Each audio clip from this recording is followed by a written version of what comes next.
Hi అండి అందరికీ welcome to AM5 gardening. నేను వీడియోస్ అనేవి పోస్ట్ చేసి చాలా రోజులు అవుతుంది. ఎందుకంటే మేము కొత్త ఇంట్లోకి షిఫ్ట్ అయ్యాము. కొంచెం పనులు అనేవి ఉండటం వల్ల నాకు వీడియోస్ తీయటానికి అయితే కుదరలేదు.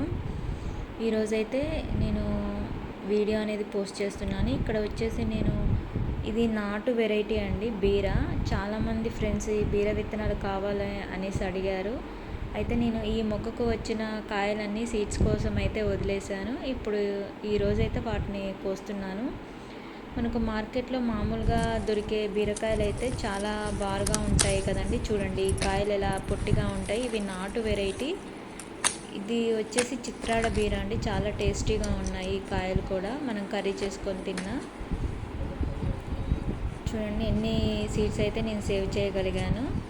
ఇంకా ఇక్కడ ఒక పొట్లకాయ కూడా వదిలేసానండి. దీన్ని కూడా సీడ్స్ సేవ్ చేద్దామని. ఎప్పుడైనా సరే మనం ఇలా పొట్లకాయ కానీ కాకరకాయ కానీ సీడ్స్ సేవ్ చేయాలన్నప్పుడు ఇలా పండేదాకా మనం చెట్ల మీద అయితే ఉంచాలండి. ఆ తర్వాతే మనం సీడ్స్ సేవ్ చేస్తే అవి మనం పెట్టినా కానీ జర్మినేషన్ అనేది చాలా బాగా ఉంటుంది. ఇక్కడ కూడా పనిలో పడేసి నేను కాకరకాయలు కోయలేదు, అవి కూడా పండిపోయాయి. ఇంకా వాటిని కూడా సీడ్స్ అయితే సేవ్ చేస్తున్నాను. ఇక్కడ వచ్చేసి ఇది ఎర్ర గోంగూర అండి. అంటే మామూలుగా మనకు బయట దొరికే ఆ ఎర్ర గోంగూర కాదు. ఇది ఆకులు చూడండి ఎలా ఉందో, ఇలా ఎర్రగా ఉంటాయి.